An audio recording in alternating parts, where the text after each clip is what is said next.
Bonjour et bienvenue sur ce podcast 4 sur 365.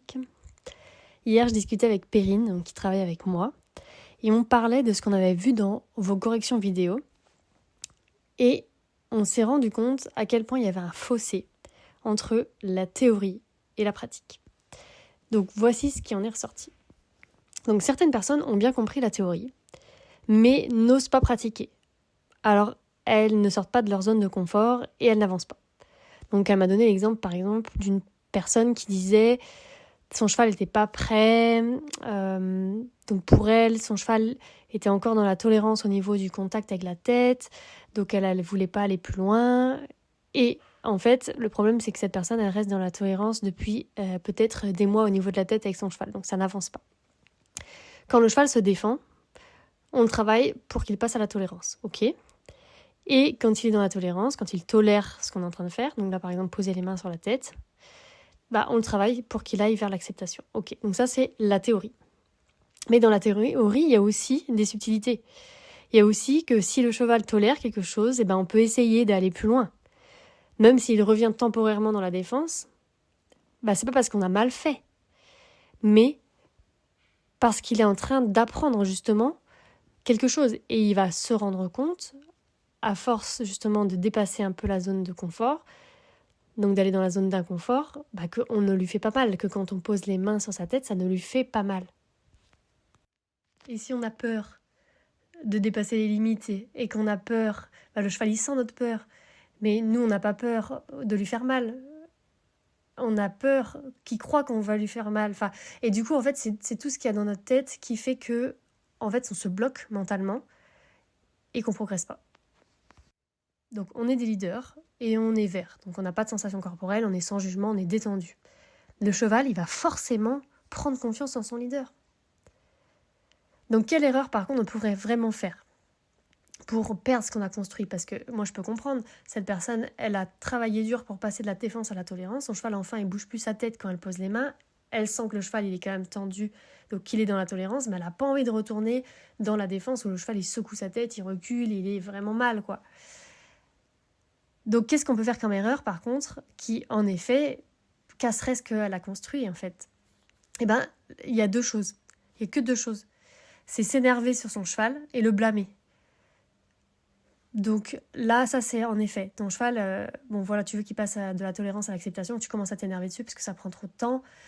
Non, là c'est sûr, ça va casser le truc et tout. Donc oui, en effet, ça c'est à faire hyper gaffe à ça. Mais c'est pas parce que tu vas lui demander plus, donc que tu vas dépasser ses limites, tu vas lui demander, tu vas poser tes mains et tu vas commencer à soutenir au lieu de juste diffuser, et que le cheval commence à se défendre, que tu vas dire oh là là, j'ai été trop loin. Non, pas forcément. T'es leader, t'es calme. Non. Ça fait partie de l'apprentissage que le cheval repasse dans la défense quand il est dans la tolérance. C'est comme ça que ça marche. Deuxième erreur, c'est de ne pas relâcher, donc c'est-à-dire dire oui. Là, je parle de relâcher parce qu'on est avec l'exemple des mains sur la tête. Quand le cheval fait un effort. Donc ça, c'est ce que j'appelle les erreurs de timing. Et ça peut nous mettre dans une impasse et nous empêcher d'avoir du résultat.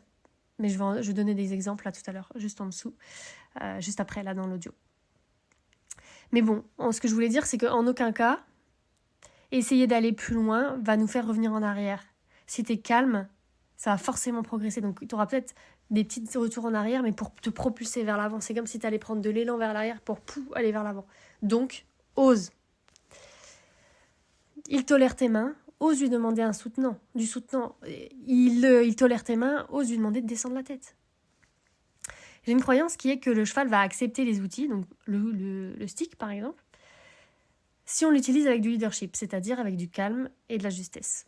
Donc tu auras beau le caresser avec, tu vas l'habituer au stick, c'est vraiment que quand tu vas l'utiliser, donc que tu vas demander des choses avec ton cheval, que ce soit en soutien ou en dominant, donc en demandant quelque chose et que tu veux qu'il le fasse, que tu verras si le cheval a confiance ou non en l'outil.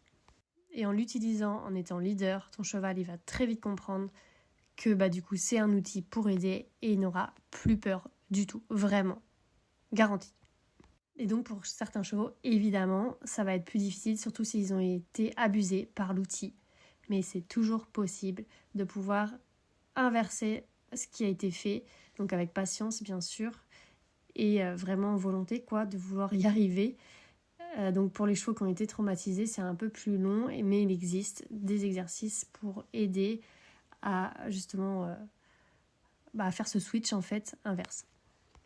Donc une autre chose qui est ressortie de notre conversation avec Perrine là, par rapport à le fossé entre la pratique et la théorie, c'est que certaines personnes n'arrivent pas bien à appliquer la théorie. Mais que si on les corrige une fois, comme elles connaissent la théorie, en fait elles progressent très vite ensuite. Mais par contre, sans correction, la personne reste dans son erreur pendant des mois. Donc par exemple, on avait une personne là dans la formation qui donc diffusait l'IP et soutenait comme enseignait. Donc voilà, les personnes qui suivent les formations sont intelligentes, donc il n'y a pas de souci, ça j'ai confiance en ces personnes-là. Mais par contre, elle faisait qu'une seconde. Il y a une autre, elle faisait donc aussi l'IP, soutenir, etc. Exactement comme j'ai demandé. Mais elle disait oui quand son cheval enlevait sa tête. Donc bilan, elle lui apprenait à se défendre plutôt que de monter dans l'échelle d'apprentissage en passant vers la tolérance.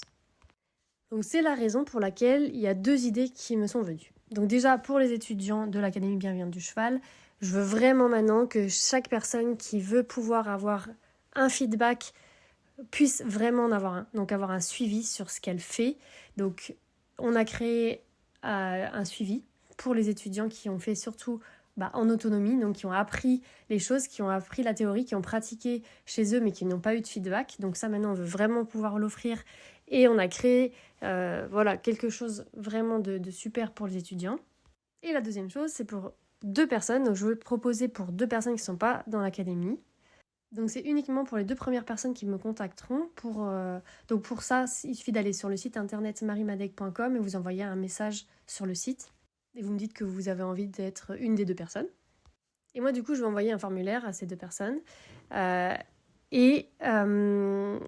ce que c'est ce service, c'est tu vas me dire quel est ton problème avec ton cheval, et ce que tu voudrais avoir comme relation, ou quel est ton objectif principal avec ton cheval.